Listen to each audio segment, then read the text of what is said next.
The sun was bright that morning and the sea looked calm, almost too calm. The Harper family had planned their little sailing trip for months. It was supposed to be a short weekend getaway, something to bring them closer after a long, tiring year. Ethan Harper, a quiet man who worked as a mechanic, had always loved the ocean. His wife, Claire, preferred the safety of the shore but agreed to go because their daughter had begged for it.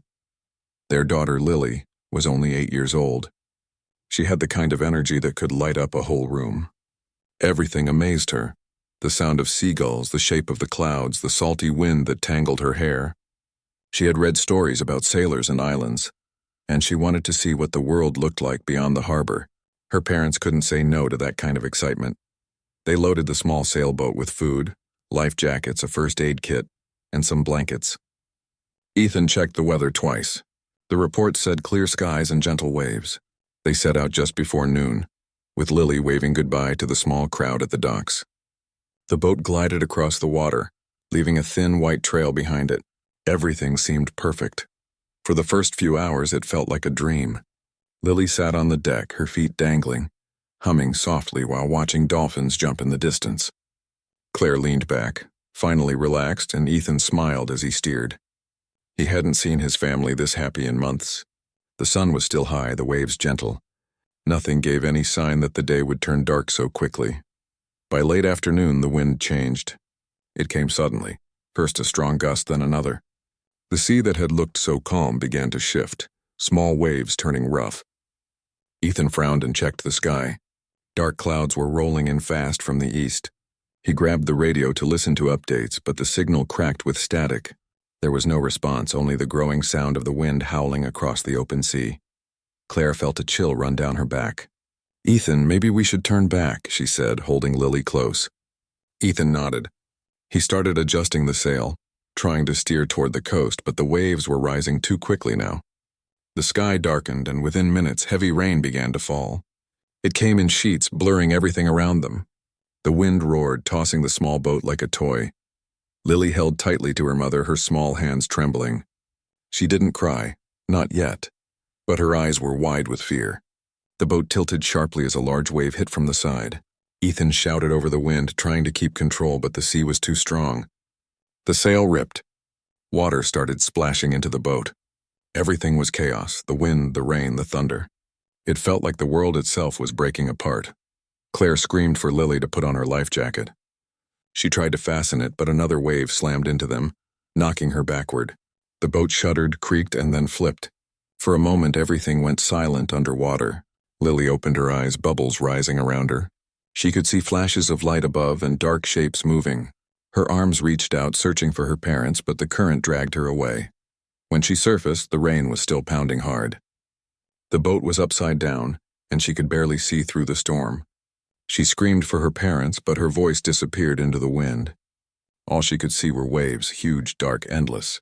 A piece of wood floated by, and she grabbed it with all her strength. The cold water bit into her skin, but she held on, coughing, crying, trying not to give up. Hours passed like that. The storm didn't stop until after midnight. By the time the sea calmed, Lily was drifting alone, half-conscious, the stars faintly glowing above her. She could no longer see the boat or the shore. Her tiny body trembled with exhaustion, and her voice was gone from shouting. The only sound left was the slow movement of the waves carrying her farther away. Back on the mainland, when the storm warning hit, rescue teams were sent out. But the sea was too rough, and visibility was zero. They found debris, a broken piece of the sail, a cooler, and one of the life jackets floating near the coastline, but no sign of the Harpers. Hours turned into days, and the search continued with helicopters, boats, and volunteers. The story made local news. "Family missing at sea," the headlines read.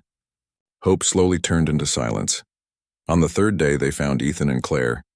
They had been pulled out by the currents but were rescued by a fishing vessel miles away from where the boat had gone down.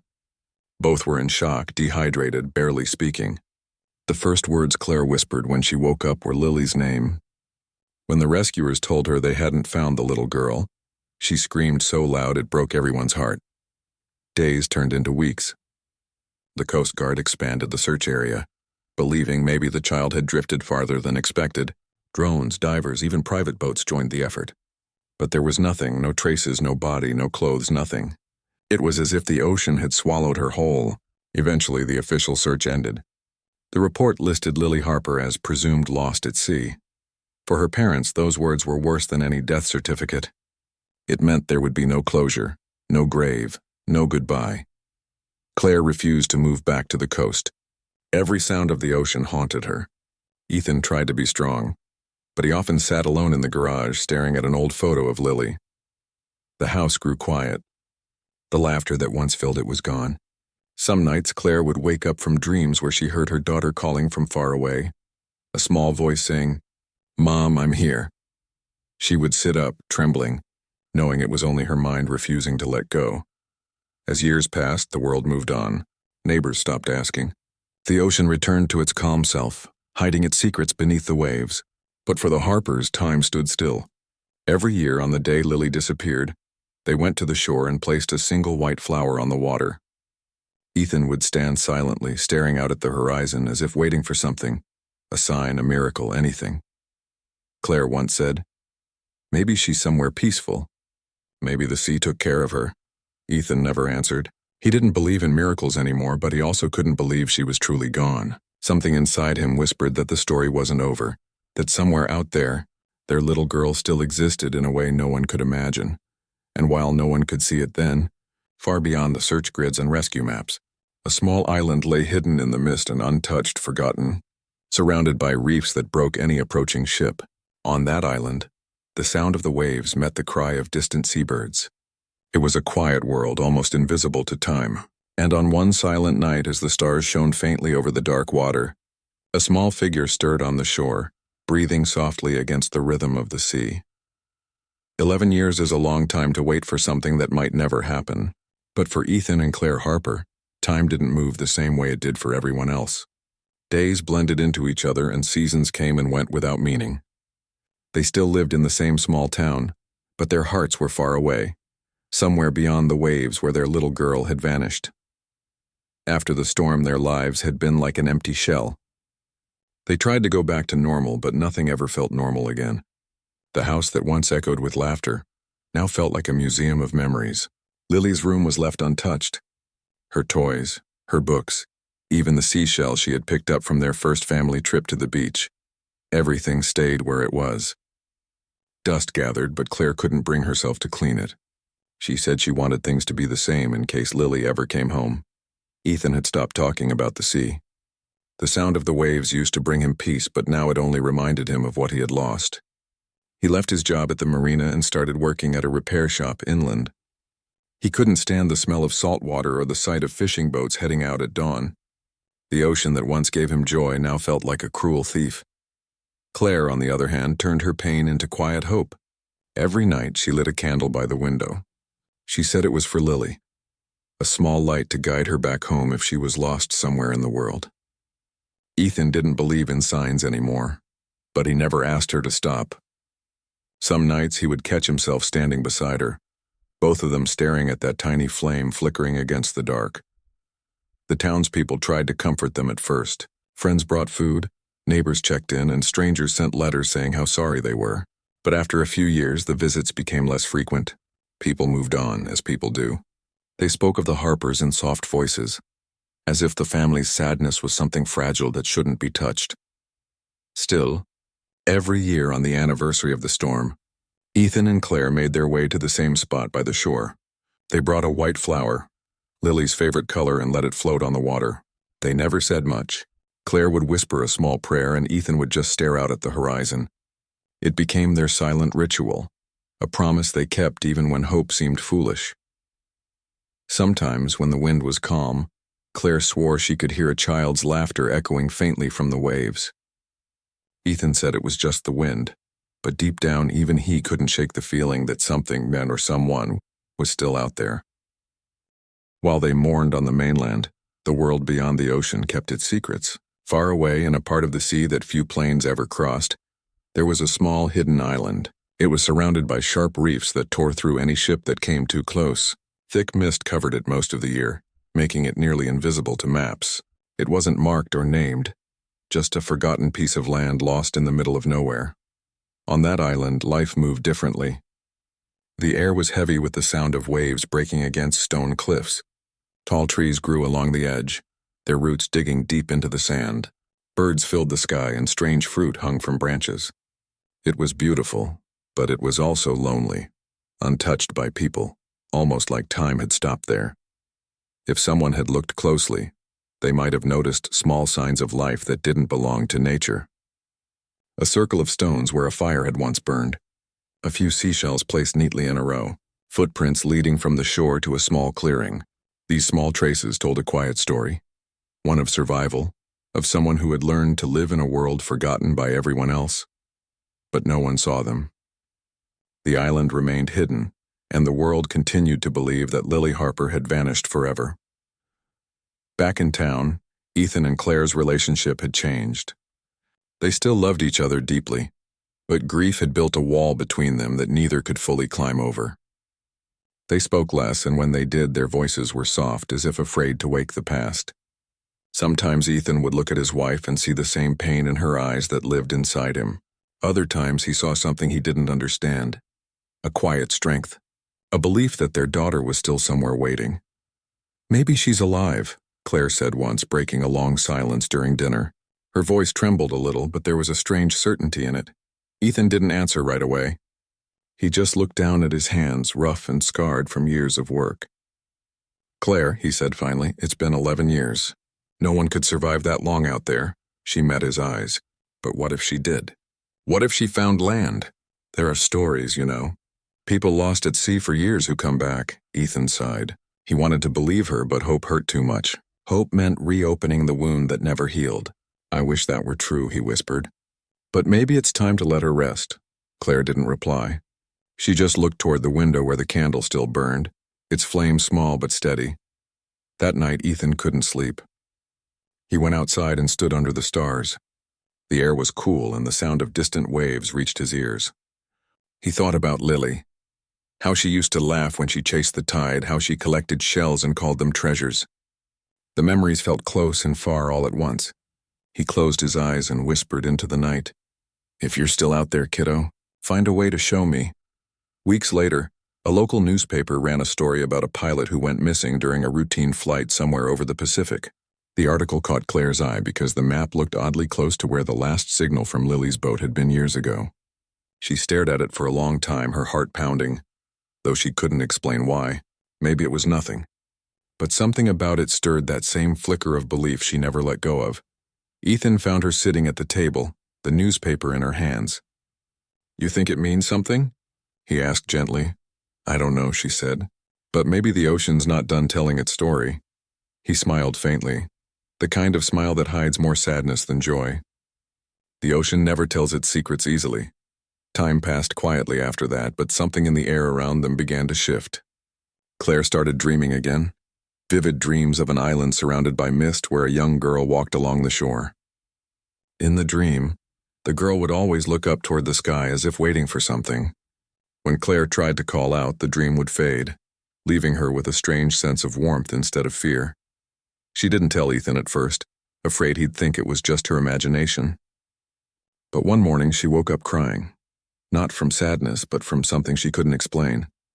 "I saw her," she whispered. She was alive. She looked older, but it was her. Ethan wanted to dismiss it, but something in her voice stopped him. It wasn't the sound of desperation, it was certainty. Still, the days continued, and the candle by the window kept burning. Neighbors often noticed it when passing by at night. Some said it was a sign of love that refused to die. Others thought it was a quiet kind of madness. But for Claire, it was simply faith, a belief that someday somehow the sea would give her child back. Far beyond their world, the hidden island slept under clouds of mist. A soft breeze moved through the trees, and somewhere in that quiet wilderness a shadow walked along the sand. Barefoot, calm and steady, the sound of the sea didn't scare her anymore. It was home now, the only one she remembered. She paused for a moment, looking toward the open sky where a faint sound of an engine echoed far above the clouds. She didn't know what it was, but she felt something inside her stir, a feeling she hadn't known in years. It was small, uncertain, but real, a feeling called hope, and miles away. Without knowing why, Claire Harper looked up from her window. her heart suddenly beating faster as if something or someone far away had finally begun to move. The morning was clear, and the air shimmered with soft light above the Pacific. A small private plane glided through the clouds, its wings slicing through the blue like a silver bird. The pilot, a man named Daniel Ross, had flown countless hours over the ocean. But something about this flight felt different. It was meant to be a short survey mission, a routine mapping trip for a research group studying isolated coral reefs. But deep down, Daniel had always been drawn to the unknown, to the spaces on the map that were left blank. He had taken off before dawn, and now, hours later, he was hundreds of miles from the nearest land. The radio hummed softly beside him, the steady sound of static his only companion. Everything seemed calm until his control panel flickered. At first it was small, just a quick flash, but then the engine made a low, uneasy sound. Daniel frowned, checking his gauges. "Come on, not now," he muttered under his breath. The fuel levels looked fine, but the oil pressure had dropped suddenly. The plane shuddered once, then again. A warning light blinked red. He reached for the radio, calling for assistance, but the signal crackled and died. A heavy silence filled the cockpit. The engine sputtered again. The plane began to lose altitude. Daniel tightened his grip on the controls, scanning the horizon for any sign of land. All he could see was endless water, stretching in every direction. But then, just barely visible through the clouds, something appeared.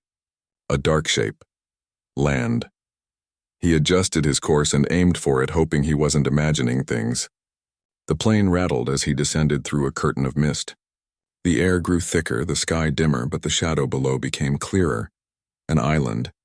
It looked wild, untouched, surrounded by jagged reefs that cut through the waves like teeth. There was no open space big enough for a proper landing, but Daniel had no choice. He brought the plane down as gently as he could, its wheels scraping across the sand before stopping with a sharp jolt. For a long moment, he just sat there, breathing heavily. The only sound was the surf crashing nearby. He had made it, barely.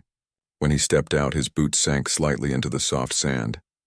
The air was warm and filled with the smell of salt and flowers. He looked around. The island was small but dense with trees. There were cliffs in the distance and birds circling overhead. It didn't look like any place he had seen before. No sign of human life.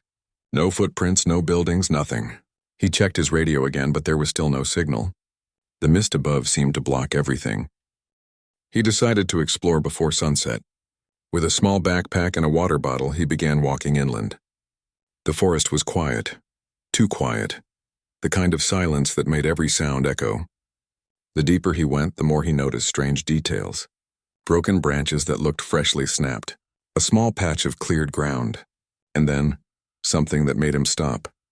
In the middle of a clearing was a circle of stones arranged carefully around a pile of ash. Someone had made a fire there. Not long ago. Daniel crouched beside it, touching the ashes. They were cool but not old. Maybe a few days, maybe less. His pulse quickened. He stood and looked around, scanning the trees.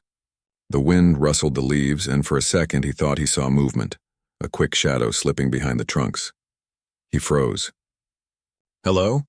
he called out, his voice uncertain. "Is someone there?" No answer. Only the distant cry of seabirds. He waited a moment, then kept walking, following the faint sound of running water.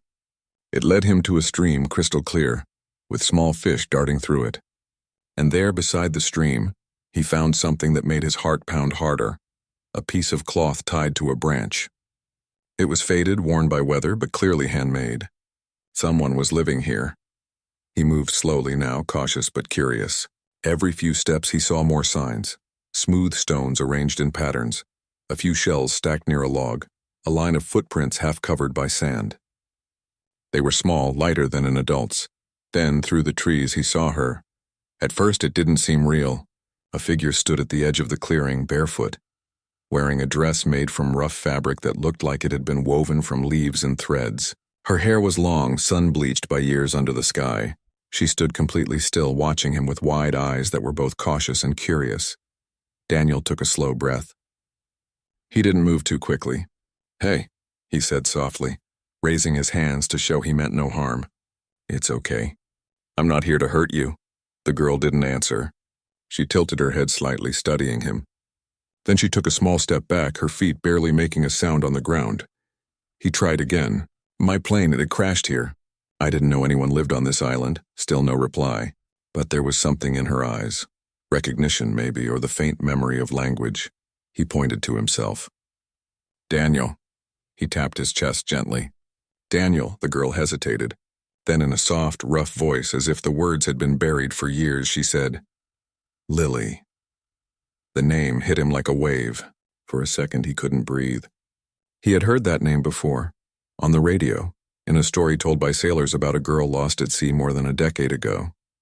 It had become one of those sad, mysterious tales that people mentioned and then forgot, but now standing before him was proof that it wasn't just a story. You're Lily? He whispered, not believing his own words. She blinked and nodded slowly. Her expression was calm, but there was a quiet sadness in her face, the kind that comes from years of loneliness. Daniel didn't move closer. He didn't want to frighten her. It's okay, he said gently. You're safe now. She glanced up at the sky where the plane had crashed, then back at him. You came from there?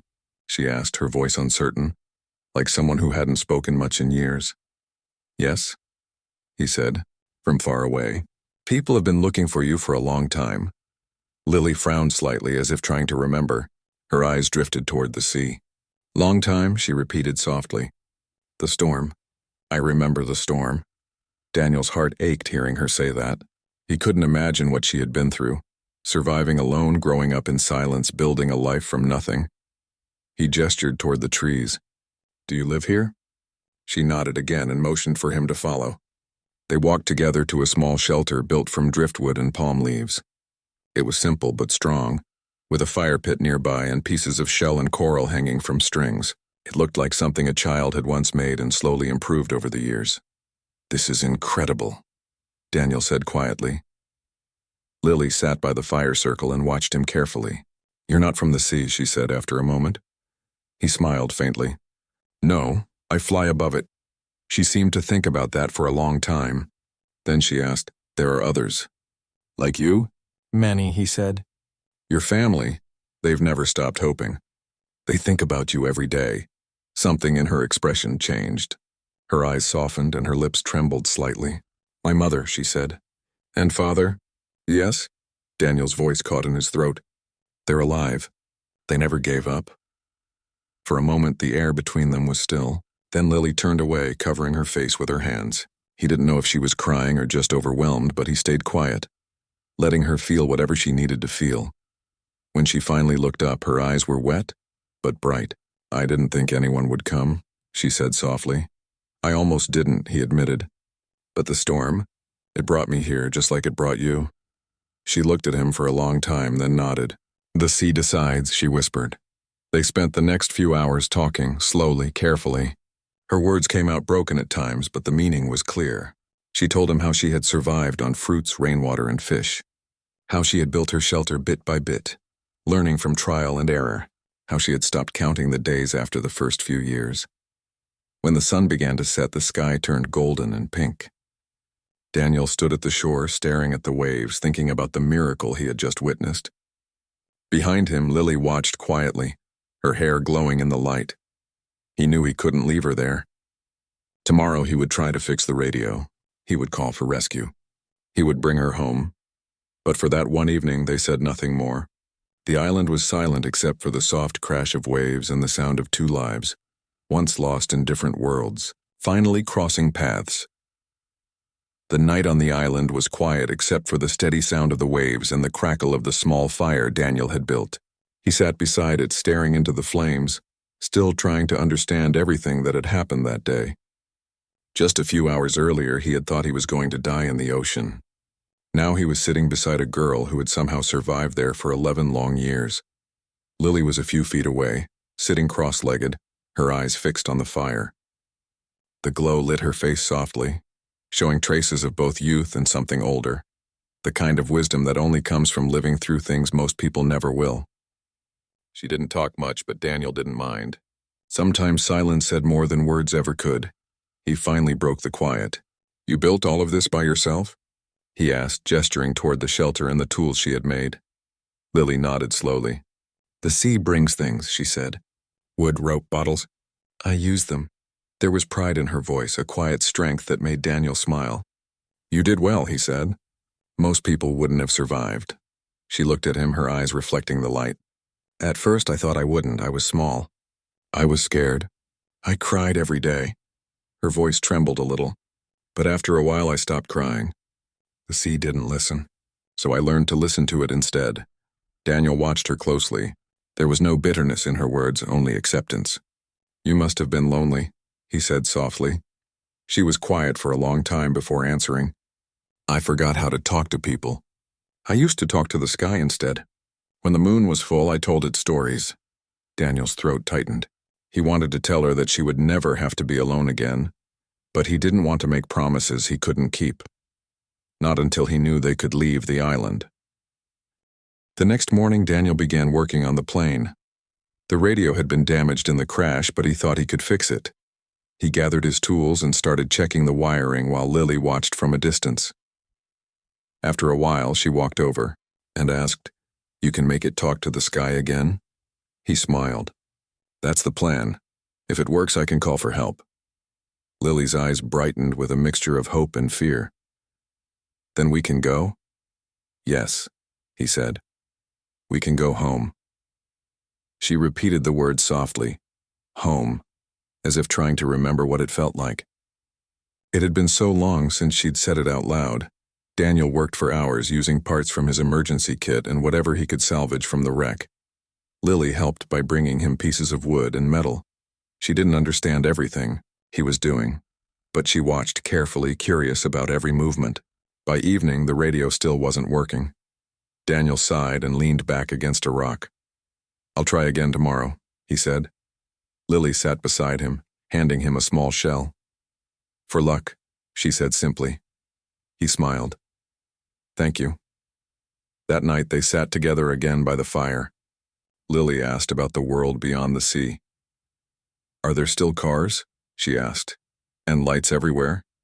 Daniel laughed softly. Yes, there are. More than ever. She looked amazed. And the stars? Do people still see them? Sometimes, he said. But not like here.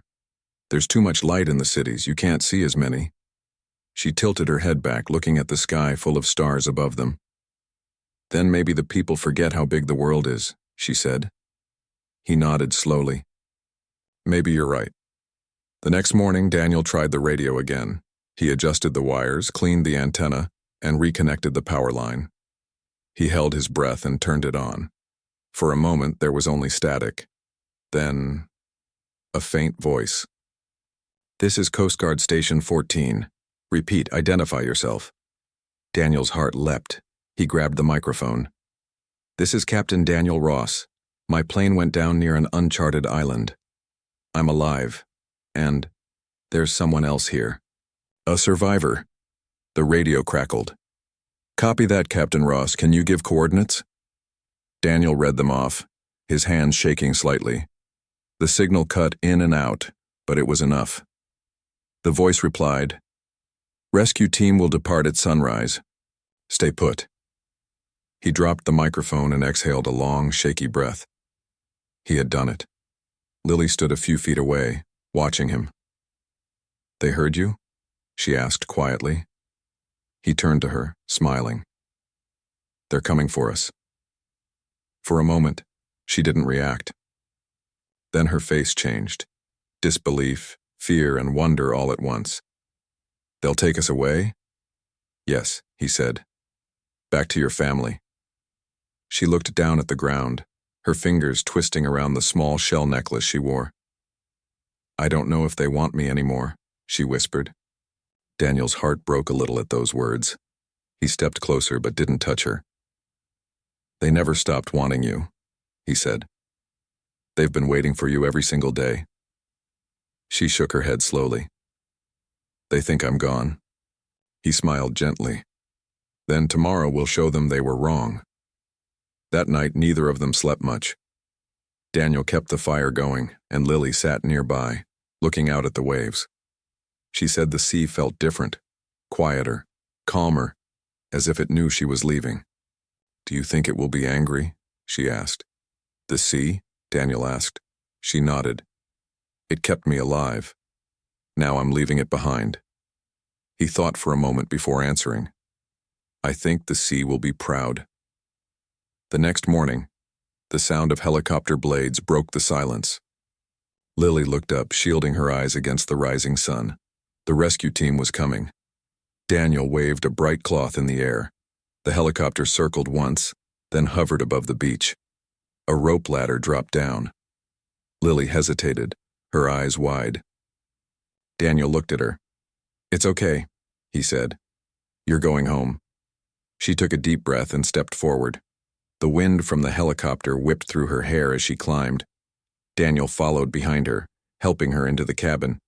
As the helicopter lifted off, the island grew smaller beneath them. The trees, the beach, the wreckage, all fading into the mist. Lily pressed her face against the window, watching it disappear.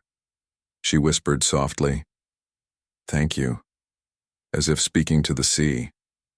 Daniel sat beside her, watching her expression shift from fear to awe as the endless ocean spread out below. After 11 years, she was finally leaving the place that had both trapped and protected her. When they landed at the base, a team of doctors rushed forward. They were careful and gentle, wrapping a blanket around Lily's shoulders, checking her pulse, her eyes, her heartbeat. She looked overwhelmed by all the noise and movement. Daniel stayed close, speaking softly to her whenever she looked lost. They took her to a quiet room for medical checks and tests. When they asked for her name, she said it clearly this time. Lily Harper. The doctor froze. He glanced at Daniel, then at his clipboard. Did you say Harper?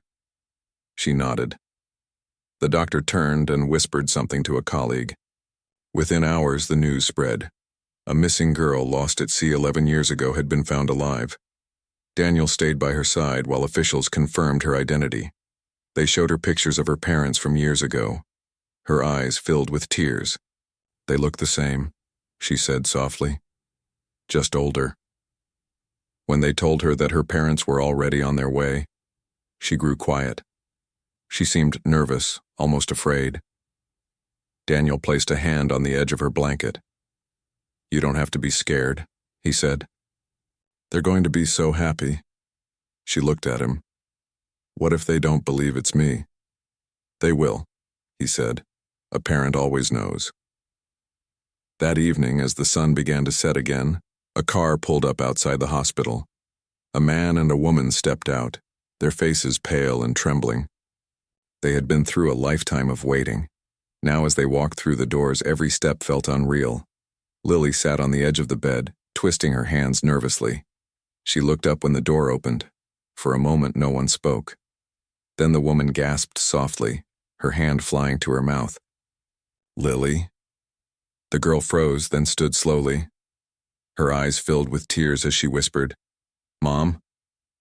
In an instant, Claire ran forward and wrapped her arms around her daughter, sobbing uncontrollably. Ethan followed, holding both of them, his face wet with tears. For a long time, no one in the room said a word.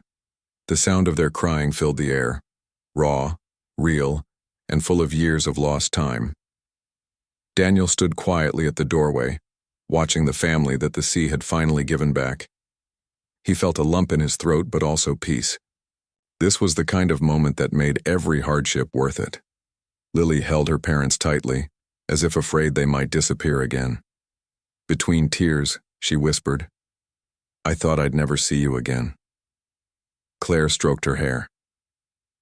We never stopped looking, sweetheart. Never. And for the first time in 11 years, Lily felt safe. Truly safe. The hospital room was quiet that night. Outside, the rain had started again, soft and steady, the kind that makes the world feel calm. Lily sat by the window, wrapped in a blanket, watching the drops slide down the glass. Her parents were asleep on a couch nearby, their hands still clasped together even in their dreams. It had been only 2 days since she was found, but to Lily, it felt like she had entered another world. Everything here was loud, bright, fast. The sounds of machines, the smell of disinfectant, the endless questions from doctors and reporters. It all made her head spin. Sometimes she missed the silence of the island, the way the wind moved through the trees and the sea whispered at night. But every time she looked at her parents, she felt something stronger than confusion. She felt home. When she had first seen them walk through that door, part of her had been afraid it wasn't real. But when her mother hugged her, when her father's arms wrapped around her and she could hear his heartbeat, she knew this wasn't a dream. After all the years of waiting, they were together again. The doctors said she was healthy and thinner than most girls her age, but strong. They couldn't believe how she had survived for so long. She must have been incredibly resilient, one of them said. But Lily didn't think it was strength alone. She said the island had taken care of her. The sea had brought her food, the rain had given her water, and the stars had been her friends. The next morning, they took her outside for the first time. The air smelled different here, full of car fumes and city sounds, but the sunlight felt the same. Her father walked beside her slowly, his hand hovering near her shoulder as if afraid she might disappear again. Her mother carried a small bag with the few things Lily had brought back: the shell necklace, a piece of driftwood, and a stone she had carved into a small heart. When they reached the car, people were already waiting. Cameras flashed and voices called out questions, and too many, too fast. Lily froze. She wasn't used to crowds. Her mother quickly wrapped an arm around her and whispered, "It's okay. Don't look at them." The family was driven to a quiet house on the outskirts of town. Not the same one they had lived in before, but similar. Inside it smelled of coffee and new paint. The walls were bare except for a single picture frame on the mantel, a photo of Lily when she was 8, smiling at the beach, her hair blowing in the wind. She stared at it for a long time. "I remember that day," she said softly. Her father looked at her, his eyes filled with emotion. "So do I. You built a sandcastle taller than you," she smiled faintly. "It fell when the tide came." Her mother reached out and squeezed her hand. "But you laughed," she said. "You said the sea was just borrowing it." That night, Lily couldn't sleep. The mattress felt strange, too soft, too still. She missed the sound of waves. She went to the window and looked up at the sky. There were fewer stars here, just like Daniel had said. But one star shone brighter than the rest, and she whispered to it, "I made it back." Her mother found her there a few minutes later and joined her by the window. "Can't sleep?" Lily shook her head. "It's too quiet without the sea." Her mother smiled sadly. "We'll take you to the coast soon. I promise, and will it remember me?" Lily asked softly. Her mother touched her cheek. "It never forgot you." Days passed and life slowly began to find its rhythm again. The world called Lily's return a miracle. Reporters wrote stories, news anchors spoke her name, and people sent letters from all over the country. But inside their home, the Harpers just tried to live normally again. They ate dinner together, watched old home videos, and sometimes just sat in silence holding hands. For Lily, learning about the modern world was like stepping into a dream. Phones, screens, and bright lights fascinated her. She asked endless questions about everything: how electricity worked, how planes stayed in the air, why people stared at small glowing rectangles all day. Her father laughed every time she asked something new. "You're catching up faster than I expected," he said. But sometimes she got quiet. Sometimes she would sit in the backyard barefoot, her eyes far away. "The island was never really empty," she said once. "It felt alive. I used to think it was listening to me." Her mother smiled. Maybe it was. One evening Daniel came to visit. He looked different now. Rested, shaven, no longer the exhausted pilot who had fallen from the sky.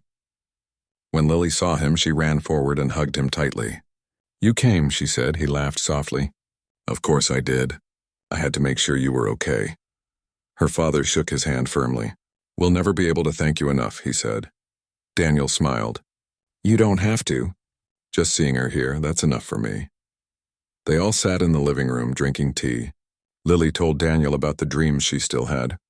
Dreams where she was walking along the island's shore and the sea spoke to her in waves. Daniel listened quietly. "Maybe the sea is saying goodbye," he said. She nodded. "Maybe. Or maybe it's saying thank you." After he left, the house felt calm again.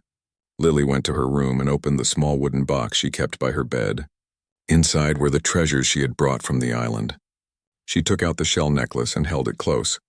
It reminded her that strength could come from even the loneliest places. Weeks turned into months. Lily started therapy to help her adjust.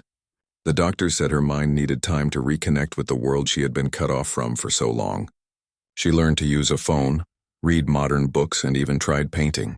Most of her paintings were of the ocean, sometimes calm, sometimes stormy, but always beautiful. One day, her father came home holding a small piece of paper. "It's from the Coast Guard," he said. "They want to take us to the island where Daniel found you." "Just to see it before it's closed off for research?" Lily's eyes widened. "We can go back?" Her mother hesitated, then nodded. "If you're ready." A week later, they boarded a small research ship and set sail across the ocean. The trip was long and the air smelled familiar to Lily. Salt, wind, and something deep she couldn't name. When the mist finally lifted and the island appeared in the distance, she gasped. It looked smaller than she remembered, quieter. They anchored near the shore and Lily stepped onto the sand barefoot. The moment her feet touched it, tears filled her eyes. She walked slowly toward the place where her shelter had once stood. The remains were still there, bits of wood, a circle of stones, and a line of shells. She knelt down and ran her fingers over them gently. Her father stood behind her. "You really lived here all those years?" he said softly. Lily nodded. "It kept me alive. I think it knew I wasn't ready to leave until now." They stayed on the island for a few hours, collecting nothing, changing nothing, just remembering. Before they left, Lily placed a single white flower on the sand, the same kind her parents had used every year to honor her memory. "For all the years you gave me," she whispered to the island. "Thank you." When they returned home, life finally began to settle. The story made headlines around the world, but the Harpers tried to stay away from the cameras. They wanted peace, not fame. People called Lily the girl who came back from the sea, but to her, she was just someone who had found her way home. In time, she started sharing her story in schools and small community centers, telling children about hope, courage, and listening to the world around them. She never spoke dramatically or with big words, she just told the truth. That sometimes, even when everything seems lost, something out there is still holding you up. Years later, Lily stood on the same shore where her parents had once placed those white flowers every year. The sea was calm, the sky open. She had grown into a young woman now, strong, quiet, and kind. Her parents stood beside her, smiling. The waves touched her feet gently as if greeting an old friend. She looked out at the horizon and whispered, "I'm home." And for the first time since the storm, she felt both parts of her life, the one she lost and the one she found, finally come together. The sea had taken her once, but it had also brought her back. It was no longer a place of loss. It was part of her story. The tide rolled in and out, the sky blushed with the colors of sunset, and the wind carried the faintest sound. Not of sorrow, but of peace.